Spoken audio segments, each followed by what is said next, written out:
Alrighty, we're continuing.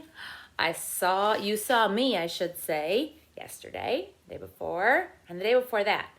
And the day before yesterday, we were doing taking away both times. And the day before that, we were adding both times. Oh, and yesterday, we had a little mixture, didn't we? Adding and subtracting. Well, guys, I hate to break it to you. We're doing the same thing today. So I'm excited to see what you're doing, how much you've grown over the last couple days as you've been trying to solve these problems and getting lots of practice. And tomorrow you're going to show what you know. But for now, we're going to go back and we're going to show our thinking and work through some of these problems. Ready? All right, let's put your mathematician hats on and get our targets ready. I can solve two-step word problems with models and equations. Same thing, guys. Nothing different than what we've been doing. We're solving these two-step problems. They might have an addition. They might have a subtraction. We don't know which is which right now. We'll have to find out when we read the problem. But we do know that we can solve it using models or pictures and equations. We want to make sure that we're using an equation to help us solve it. After we write an equation to match our story, okay? Your equation will not be the same. We might change our equation to help us solve it or to break it up a little bit. I like to write an equation that's nice and long to match our story, but then break it up to help us solve it in smaller parts, just like we would read a word, right? Okay, let's go ahead and get started. Gus had 7 shells. Then he found 4 more. Then some of his shells broke. Ugh. Now Gus has 9 shells. How many shells broke? Take a second. Remember, we don't ever get started right away. We want to think about what do we know? What are we trying to find out? Gus had 7 shells. Then he found 4 more. And then some of them broke. Now Gus has 9 shells. How many shells broke? What do we already know? He had 7 shells. He found 4 more. I see some of you even probably thinking, you're adding, yes. Then some broke. Are we still adding on that one? Now he has 9 shells.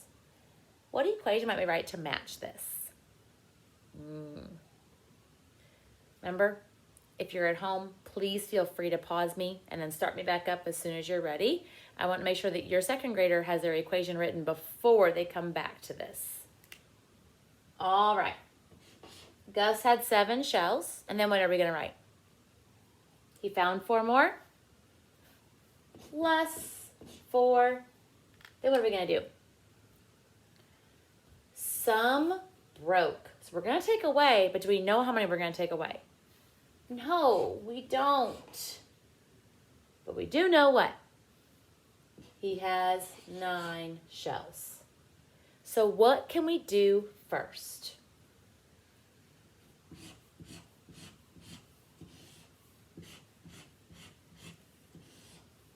We're going to add the 7 and the 4. Remember I told you I like to break it up? 7.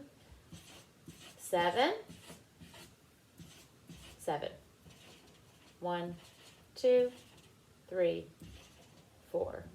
What is 7 and 4 more? How do you know it's 11? Full 10 frame and 1 more. Okay? So we're at 11.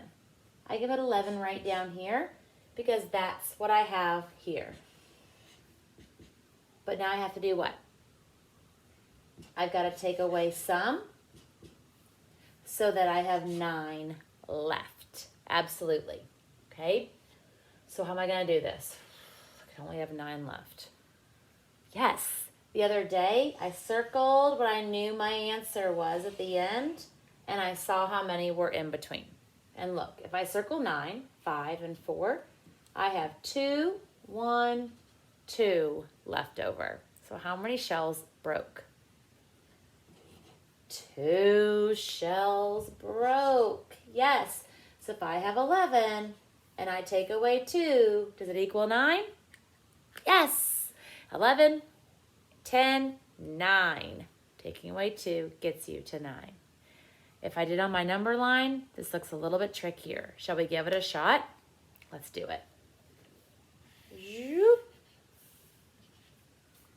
All right, I'm going to start it in the middle, okay? And I'm going to start it in the middle because, well, actually I can start it right here because I'm getting to bigger numbers, right? I'm adding and then I'm subtracting. So I'm starting at 7 and I'm adding 4. 1, 2, 3, 4. And remember, I'm drawing my lines down.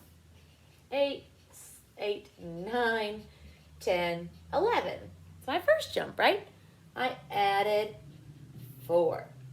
But then what do I need to do? I need to take some away to get to 9. So then I'm going to take away 2. I'm going to jump back.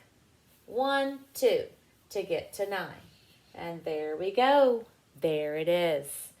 Remember, some of you are using equations you know to help you, and you're welcome to write your 7 plus 4 and figure out what that is. And if you know what that is, you can write that equation too. You can keep this as your work as well. Don't feel like you have to draw a picture out if you don't need to, but I would like to see you drawing it out if you do need that support. It's not a bad thing. It helps us solve these problems and it helps us make sense of them. You being the best mathematician you are is using the tools you need. A carpenter needs tools, mathematicians need tools. So keep rocking with those tools. Let's check out number 2. Rob had 16 crayons. He gave 8 crayons to Troy.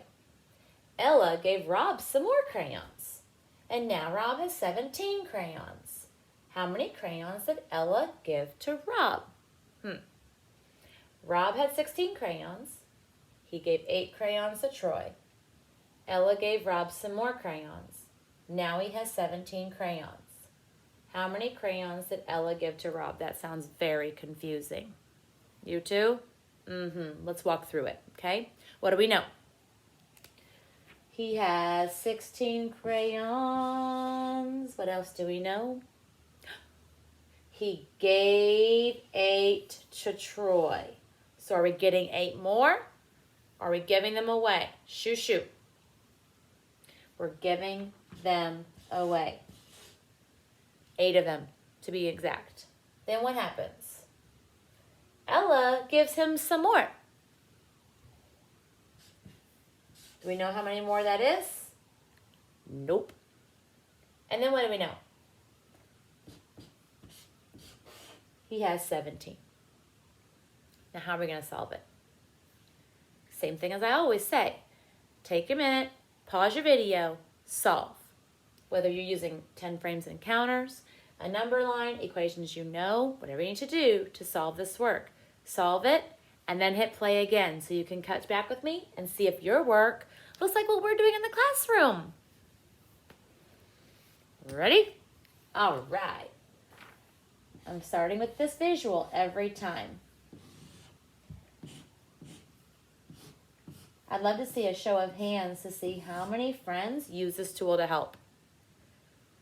I see a lot of thumbs up in my classroom, and I bet I'm seeing some thumbs up at home. What are we going to do first?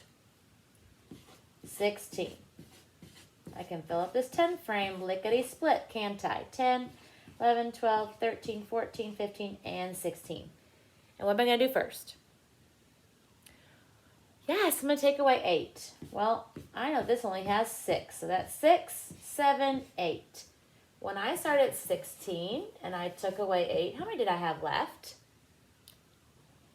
8, 5, 6, 7, 8. Okay? What else am I going to do? Oh, I added more to get to 17. So what if I do this? 1, this is 8, 9, 10, 11, 12, 13, 14, 15, 16. I'm trying to get to 17. 8 plus what gets me to 17? 1, 2, And I love when you can write your numbers that you're saying. 1, 2, 3, 4, 5, 6, 7, 8. I had to add, oh, you can't see it. Hold on, let me move my little poster up. Better, other than being crooked. Better-ish. Okay. I had to add 9 more to get to 17. Yes. Now, this is tricky stuff, right? One of the things that you can do as a mathematician is to use those combinations you know to help you solve this. A lot of you know that 16 take away 8 is 8 because 8 plus 8 equals 16, right? Yeah. So if you know that 8 plus 8 equals 16, then what plus 8 is going to equal, oh gosh, that just looks silly. Then what plus 8 is going to be 17? It's going to be 9. Using that double combination helps you solve that, doesn't it? All right, second grade. I'm sending you off with an exit ticket. This time, you have to listen really close, and then you can go off and solve. And this is part of your part of your work that you're going to have to send to us, okay? We want to see a picture of your exit task. So listen carefully. Pause and replay me if you need to, but I want you turning those listening ears on. Are they on? Ready? There were 16 quarters in a jar. Russ took 6 quarters. Then his dad added more quarters to the jar. Now there are 18 quarters in the jar. How many quarters did Dad put in? Write an equation and show me how you're going to solve it. Let me do that one more time. There were 16 quarters in the jar. Russ took 6 quarters and then Dad added more. Now there are 18 quarters in the jar. How many quarters did Dad put in? Write an equation and solve. Happy solving, second grade. You guys are rock stars, and I love how brave you're being solving these hard problems. You can do hard things. Keep being you.